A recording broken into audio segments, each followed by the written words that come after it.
What if the first message we ever get, like ever, from aliens isn't, a friendly hello, but it's actually like a warning?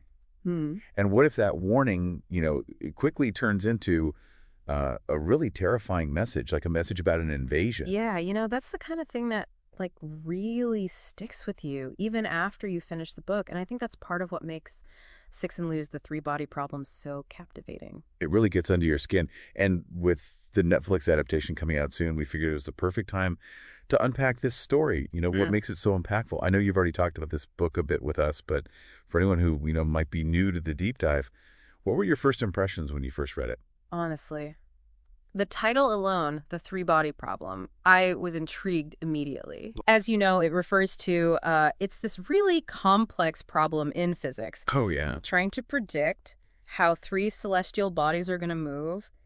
They're bound by gravity, and it gets really chaotic. There's no easy answer. Right. And it's such a perfect way to reflect how messy this situation is for the Trizolans on their home planet. Yeah. I mean, the Trizolans, they're not just living on any planet, right? Right. They're stuck in a system with 3 suns. Yeah, exactly. And that detail, it's not just there to sound cool and sci-fi, although it does that too, but it's crucial to understanding everything about their civilization. Imagine if you lived on a world where the sun, it might rise and set like a bunch of times a day or not at all. And the climate, it swings back and forth between like scorching hot and freezing cold, sometimes within minutes. It's brutal.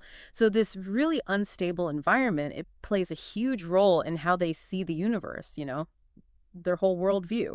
And obviously it makes them desperate to find a new home. I'd say their planet is as important to the story as any character. It's like that saying, what is it? Desperate times call for desperate measures. Yeah, precisely. The Trizorans are facing the possibility of their entire civilization being wiped out. They're willing to do some pretty extreme things to survive. Can't really blame them. Right. But before we get into their whole plan, we should rewind a bit. Let's go back to Earth in the 1960s, Okay. during the Cultural Revolution. Because this is where we first meet Ye Wenji, a brilliant astrophysicist. She is the first person to make contact with the Trizolans. And the book really doesn't hold back on describing just how brutal that period was. No, it doesn't. And honestly, Ye's experiences during that time, they're key to understanding her motivations. She sees her own father, this well-respected physicist, get persecuted just for his scientific beliefs. It's traumatic, and it really shapes her whole outlook on humanity. Makes you think, how would any of us react if we lived through something like that? Right. It makes you question everything. Because ultimately, it's this disillusionment with humanity that leads her to make this really big decision. She decides to answer this mysterious signal from space. And guess where it's coming from? I have a feeling I know this. The Trizolaran system. Yeah. Yep. And that one decision, that's what kicks off this chain of events that's going to change human history forever. And that's where it gets really interesting, because it's not just Ye Wenji who picks up that signal. There's this whole secret organization here on Earth. They call themselves the Earth Trisolaris Organization. The ETO. Yeah, the ETO. It's such a cool concept. I mean, you've got all these people from totally different walks of life. Scientists, politicians, there's even like a radical environmentalist, right? But he's also the heir to this huge oil fortune. It's wild. And they all believe the same thing, that humanity is like doomed and the Trisolarans are our only hope. Even if that hope, looks a lot like an invasion. It's a good point. Even when we're talking about something as big as an existential threat, humanity still can't get its act together. And you see that division within the ETO itself, too. You've got the Adventists. They're like, bring on the invasion. Humanity deserves to be judged. And then you've got the Redemptionists. They're hoping they can reason with the Trizolans, maybe get them to help us fix our own problems. Right, right. And of course, you've got the survivors. They just want to survive, whatever it takes. It's so smart how the book uses that to show us all the different ways we might react when something like this happens. If we really were facing something that could wipe us out.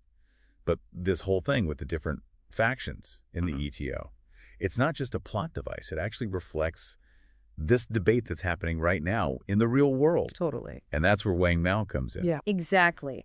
The story jumps ahead in time, and we meet Wang Mao. He's a nanomaterial scientist, and he gets caught up in this virtual reality game. It's called Three-Body. Oh, yeah. And of course, the game is not just a game. Of course not. It's actually a tool for the ETO to recruit new members and, kind of prepare them for what's coming. I love how the book uses the game to pull us into the story. Like, as Wang Miao is playing, we learn all about the Trisolarans, their history, what they want, the tech they have. So good. And their technology. We have to talk about the Sophins. That's some seriously next-level sci-fi stuff. For real. But it's actually based on real theoretical physics, which is kind of terrifying. Imagine tech that's so advanced it can use subatomic particles to mess with reality from light years away. That's scary. That's the Sophins. They can control information, they can make stuff happen here on Earth, and they can basically make sure our technology doesn't get any better.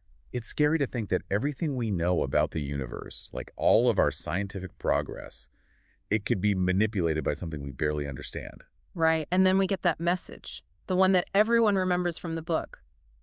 Your bugs. Chills every time. It sums up how little the Trisolarans think of us. To them, we're insignificant, like pests that need to be exterminated. But the really brilliant thing about the three-body problem is that it doesn't give us easy answers. The Trisolarans aren't just straight-up villains. Yeah, it's not just good versus evil at all. Right. It makes you really think about what first contact could be like and what it means to be a civilization on the brink of collapse. I mean, that's what makes it so different from all those other alien invasion stories. It's not just about the invasion. It's about, like, the choices people make and what happens because of those choices and, survival and having to give things up and what it means to be human. All that stuff. Yeah, exactly. Liu takes this sci-fi idea, this invasion, and he uses it to explore all these deeper questions about humanity. Like, are we even capable of putting aside our differences when there's something like this threatening to wipe us all out? Right. Or will we just be our own worst enemy? The book definitely doesn't shy away from showing us how dark humans can be. Yeah. But it also shows us being incredibly resilient and inventive. It makes you wonder, like, how much of how we see the Trisolarans is because we're afraid of them, and because we have all these ideas about what aliens are supposed to be like. They're facing extinction. They just want to find a new place to live. Can we really judge them for what they do?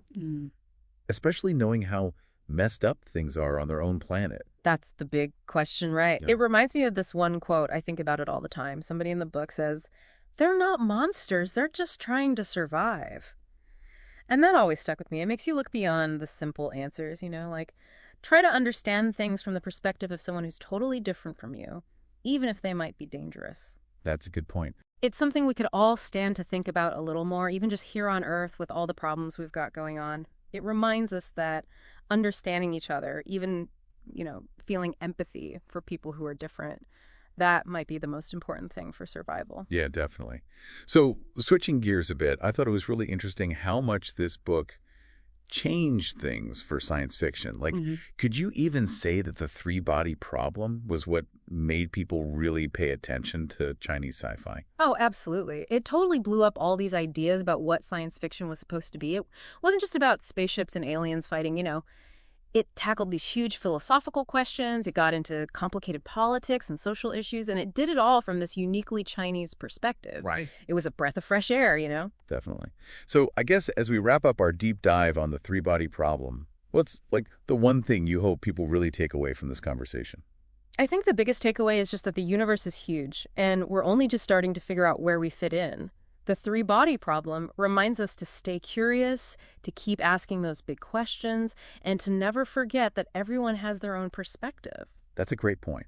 It reminds us that sometimes the most important discoveries we make aren't about, some new technology or finding another planet. Sometimes it's about us. And on that note, we'll leave you to ponder the vast possibilities and maybe the potential perils of the cosmos. Until next time, keep exploring.